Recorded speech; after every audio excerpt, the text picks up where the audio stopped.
Hello everyone and welcome to the fourth season and first edition of the 30-minute drill. I'm Jason Olephant alongside Aaron Ploshnick, Jake Silverman. Today we're going to have an NFL wrap-up and NFL picks. First off, let's talk about Atlanta, Carolina. For Atlanta, Michael Vick, 10 for 22, 140 yards. Jake Della for Carolina, subpar performance, 21 for 39, passing for 186 yards. Guys, what do you think of this game? Well, I know a lot of us in the beginning of the season had Carolina going to the Super Bowl. But just looking at them in the first week, you have to say they looked a lot weaker than Atlanta in this game. I mean, Michael Vick had an unbelievable performance, and without the help of Steve Smith, I feel like Jake Delhomme really couldn't rely on his passing game. Really did not help him. Well, what I think is everyone was picking Carolina to go so far this year. And Atlanta came out and showed that really they're probably the best team in the Deep South.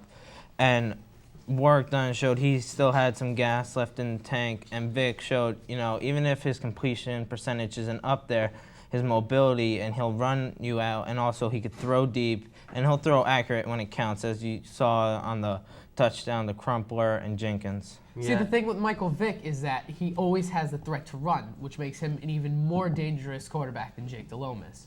I think Atlanta will do very well this year. Yeah, it was a 26 game. Atlanta pulled out with the victory. Also, Philadelphia, Houston. Philadelphia prevailed 24-10. Donovan McNabb coming off the season-ending surgery last season. 24 for 35 passing, 314 yards. Great performance for McNabb. What did you guys think? Well, I thought it showed all the doubters that thought McNabb was just, maybe a makeup of T.O. and that he could be nothing without T.O. That, McNabb's a great quarterback no matter what you say. I mean, Dante Stallworth's first year as an Eagle is having his chance to shine. I mean, this guy's an athletic freak. He runs the 40 and 4.4, caught the deep bomb by McNabb. McNabb showing no signs of an injury from last year. It was a great game for McNabb.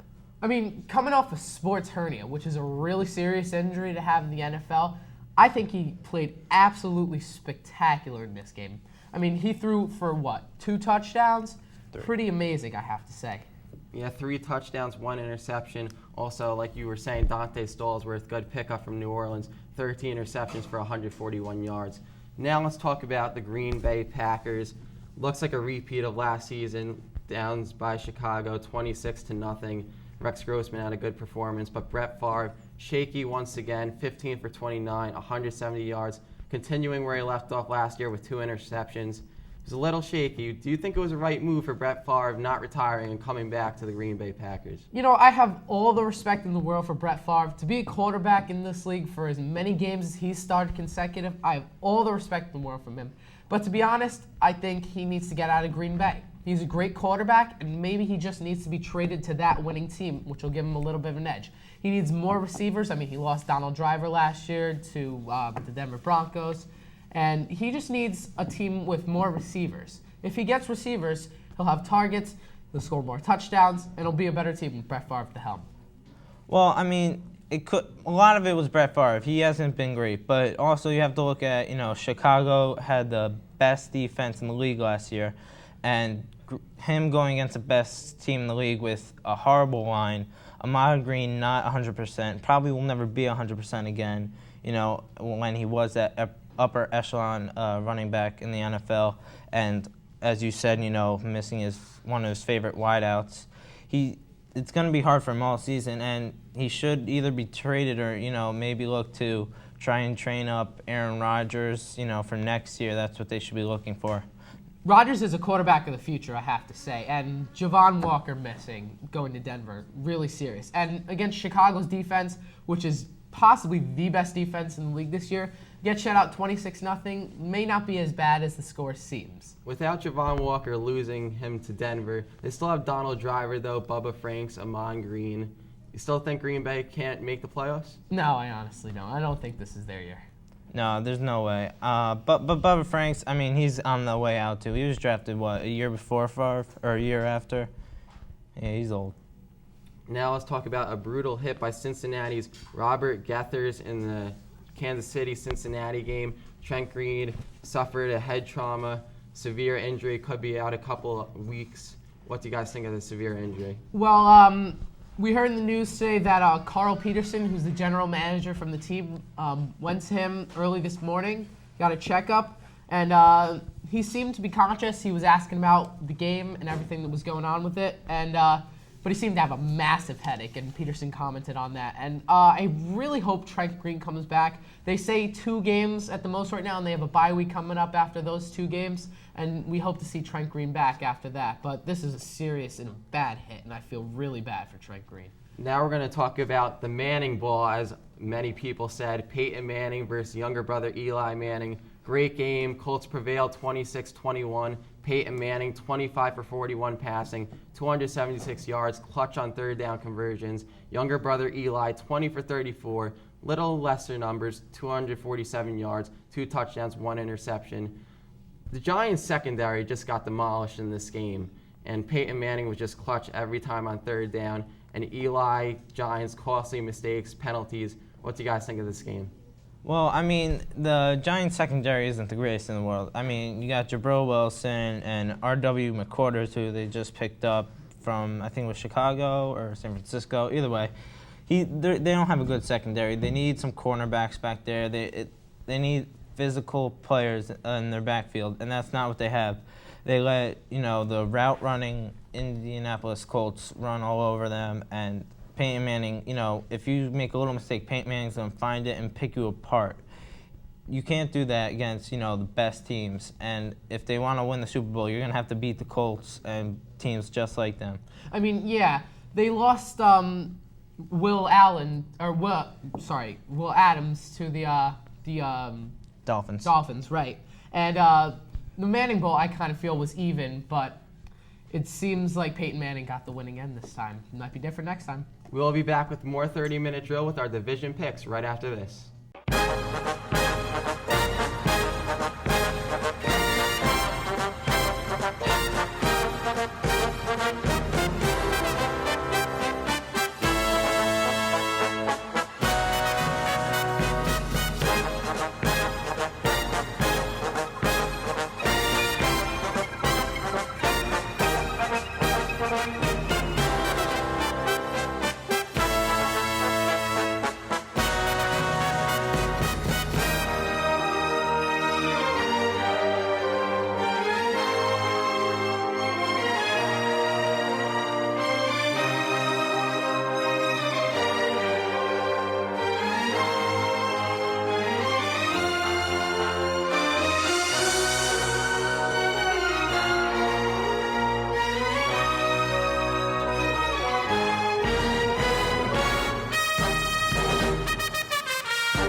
And welcome back to the 30-minute drill. I'm your host, Carlton Marcin, here with my guest, Michael Botwinick, and showing you.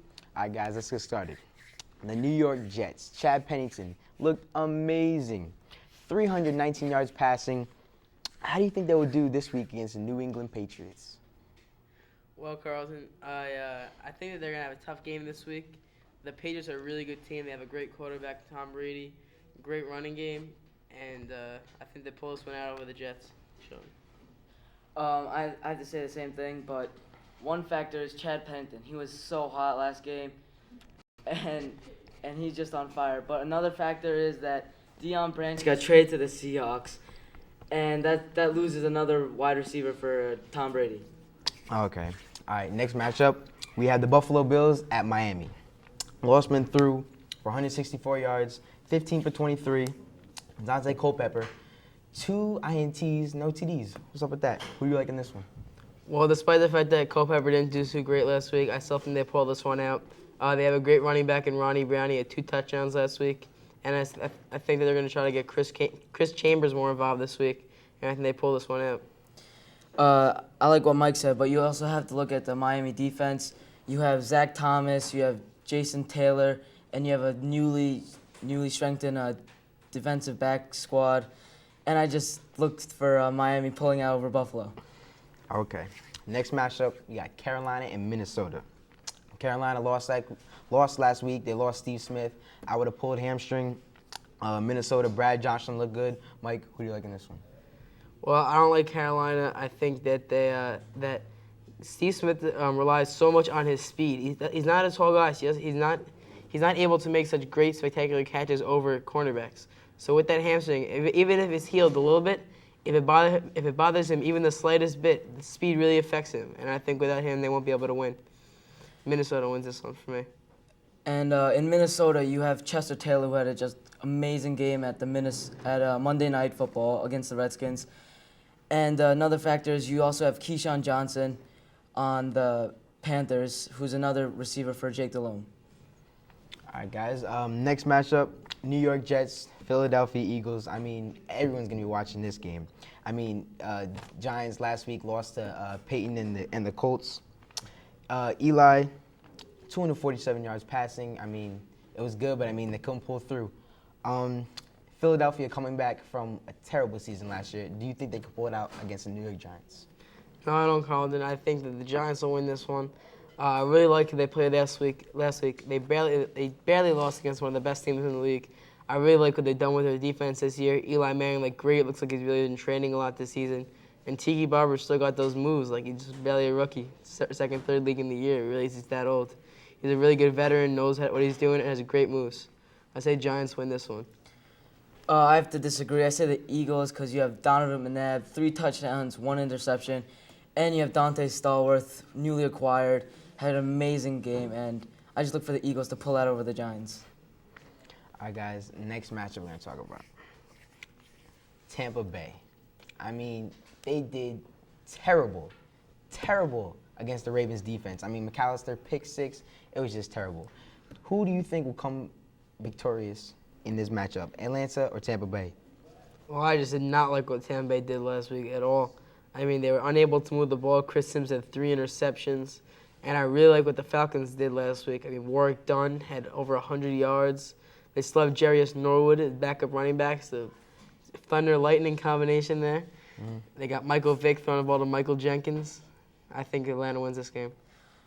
Me personally, I'm an Atlanta fan, so I'm looking forward to Atlanta winning. And you saw Tampa Bay with Cadillac doing just terrible. Have at least, I think, like 22 yards or something. And you have Warwick Dunn, one of the best running backs in the game, Pro Bowl last year. So I'm looking forward to see that game. All right, guys. All right. Well, that runs out of time for us. We're going to have to go to commercial break. Once again, I'm your host, Carlton Marcin. Here are my guests, Michael Botwinick and Sean Yu, and we'll be back after this.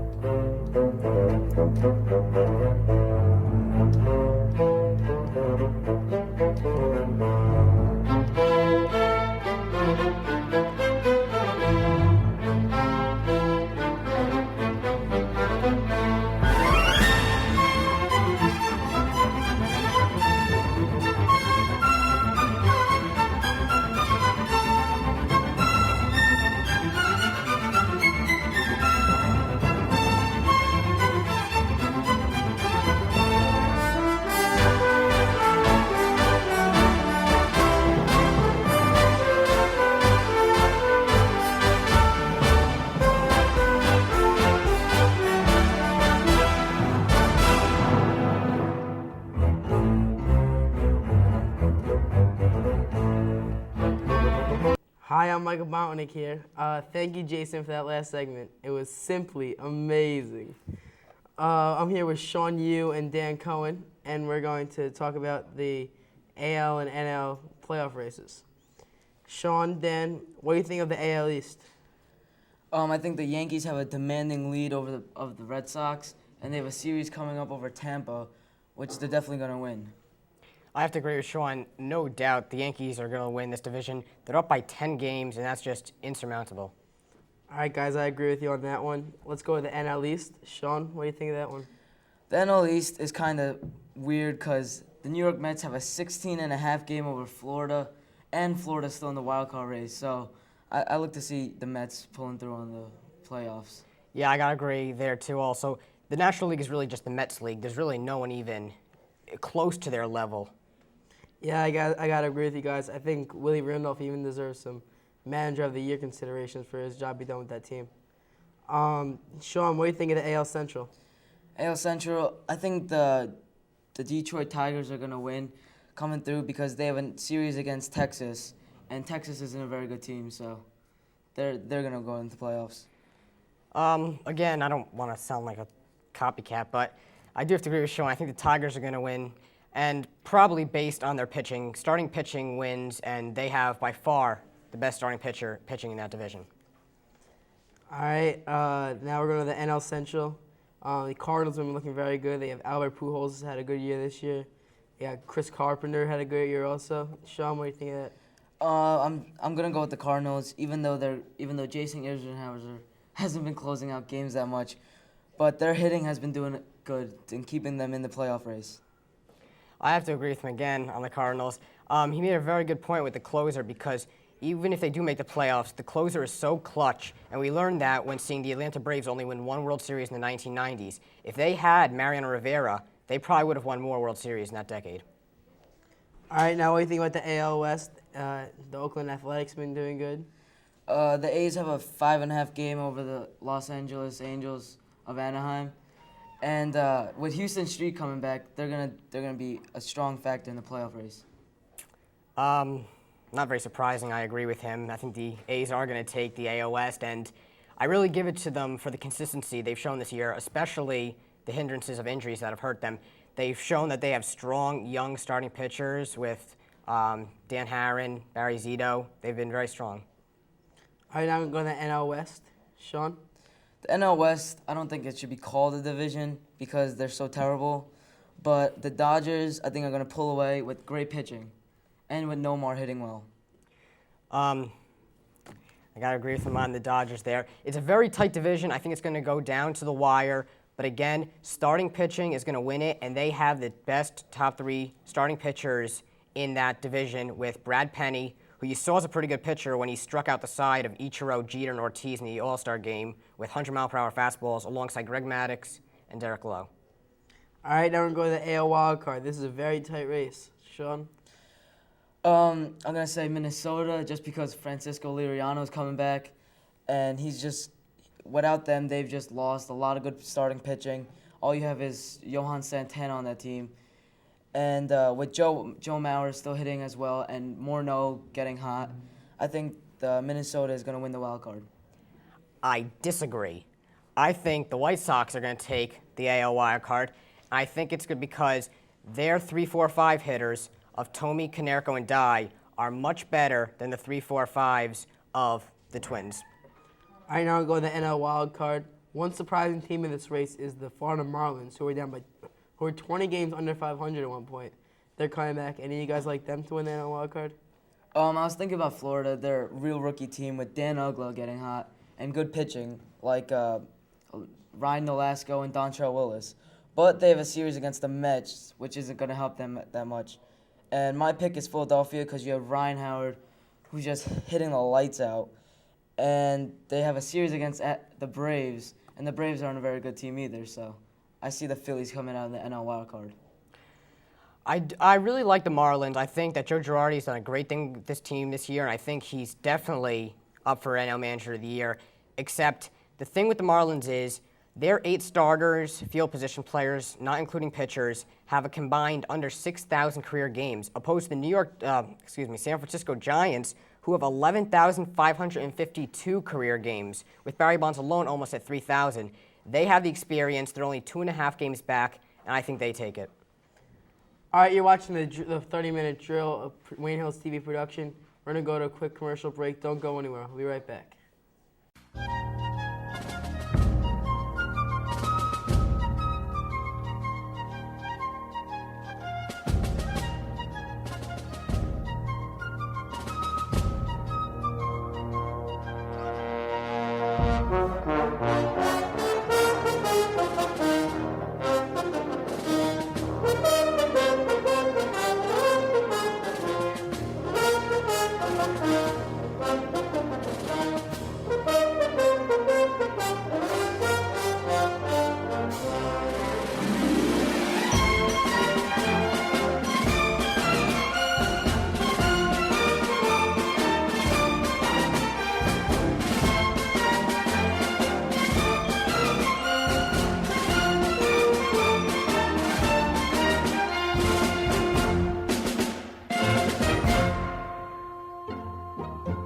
Welcome back to the 30-minute drill. Jason Olephant once again alongside Aaron Ploshnick, Jake Silverman. First off, we're going to talk about Baltimore versus Tampa Bay. Baltimore Ravens down Tampa Bay 27-0. Steve McNair had a superb game, 17 for 27 passing, 181 yards, 1 touchdown. Steve McNair looked pretty good for his first game. What did you guys think? Well, I happen to be a Titans fan, so I was a little reluctant to let Steve McNair go. But you know what? He looks good, I have to say. First drive of the game, 84-yard drive, boom, boom, boom, handed the ball in to Jamal Lewis, scored for the touchdown. And he threw one other touchdown in the game. He looked really good, and so did the Baltimore defense, shutting out the Tampa Bay Buccaneers, who were in the playoffs last year. I thought that was pretty amazing. What'd you think? Yeah, I thought it was pretty amazing too, considering a lot of people had written off, the old Baltimore defense, the Ray Lewis defense of, the Super Bowl winning team, beat the Giants. They've written them off as old, not as good anymore, lost some players, free agency. I mean, they shut out Tampa, and they totally shut down Sims and Cadillac Williams. They stopped Cadillac. I think he only had 24 yards, and they sacked Sims a few times. And Joey Galloway didn't even have one catch, which is pretty amazing because he runs fast as anything. Baltimore played very well. In a game that ended up being one of the premier games for Week 1, Kurt Warner versus Alex Smith, Arizona versus San Francisco. Kurt Warner looked better than ever. 23 for 37, 301 yards, averaging 8.1 yards per throw. And Larry Fitzgerald, his top wide receiver, 9 receptions, 133 yards. I think Arizona is going to be a playoff team this year. They showed me a lot. What do you guys think? Oh, definitely. I mean, I think Kurt Warner is regaining some of the confidence he had back in St. Louis. And, they opened the new stadium. Some people said, it's only San Francisco. But, I mean, San Francisco is a step up from last year's team, and Kurt Warner picked them apart. And the three-headed monster did shine with Edgerrin James, Kurt Warner, Larry Fitzgerald. Well, they should call it the four-headed monster. I mean, they have Antoine Bolden. Yeah, I mean, to have the dynamic duo of Anquan Bolden and Larry Fitzgerald, and then to add Kurt Warner and Andrew James to the mix, unbelievable. Arizona looks so solid, and I would not be surprised if they make the playoffs this year. I mean, San Francisco, yeah, they're not one of the best teams in the league, but just to put up 34 points in one game, I think is pretty spectacular anyway. Yeah, the Colts didn't choose to re-sign Edgerrin James over the offseason. Big pickup over the offseason for Arizona. Speaking of Edgerrin James, 26 carries for 73 yards. Not the best of yards to get, but for his first game, pretty good. Decent debut in the new Arizona Stadium. Yeah, that was pretty good. What's not to be overlooked is the 49ers, how Alex Smith performed. He did pretty good in his sophomore season debut. I mean, it was much better than last year where he only threw 1 touchdown, I think, 13 or 11 picks? Yeah, but let's just stop it. Let's get to the rookies now. How about Reggie Bush, man? New Orleans 19, Cleveland 14. Reggie Bush, Deuce McAllister, another two-headed monster down in New Orleans. They go for 170 combined yards between Reggie Bush making almost 130 yards himself. Unbelievable. Yeah, the Houston Texans chose to pass him up for the number 1 pick, Mario Williams. Bush had a great day, 14 carries, 61 yards on the ground, 8 catches for 58 yards receiving. They actually used him as a wide receiver, and then they used him as a punt returner. 3 punt returns for 22 yards. Reggie Bush was just flat out outstanding. Yeah, definitely. He had 141 total yards. And, I mean, I don't know what went through the Houston owner's mind. I know he was trying to beat the Colts, and the only way to beat the Colts is to beat them on defense. But you have to pick Reggie Bush. He's a once-in-a-lifetime. He is a triple threat. Unbelievable. Now we're going to wrap up our show with some NFL division picks. The team that I like, the G-Men of New York, but what's your picks for each division, guys? Well, I have to say, I feel I'm going to do the NFC, and I'm going to let Jake over there do the AFC. So I feel coming out of the East, Dallas definitely looks like the strongest team in that race. I mean, they add T.O. Terry Glenn is a volatile receiver. In the North, I like the Bears coming out with that stout defense. In the South, I have the Panthers coming out. And in the West, I have the defending NFC champion, Seattle Seahawks. The wild cards, I have the Giants and the Redskins coming out of that NFC East. And my Super Bowl winner is the Carolina Panthers. Well, I think in the North is the Ravens, winners this week. Colts coming out the South. AFC East New England Patriots. The West, LT and his Chargers. My wild card picks are Cincy, Miami, and I think Super Bowl this year will go to the Colts. That's I an like those picks. Yeah. That's an interesting pick. Colts have been looking to win the Super Bowl for the past 6 years. Peyton Manning just couldn't get it up. So that's our first edition of the 30-minute drill. I'm Jason Olephant alongside Aaron Ploshnick and Jake Silverman. We'll be back with our second edition of 30-minute drill next week. Stay tuned. Thanks for watching.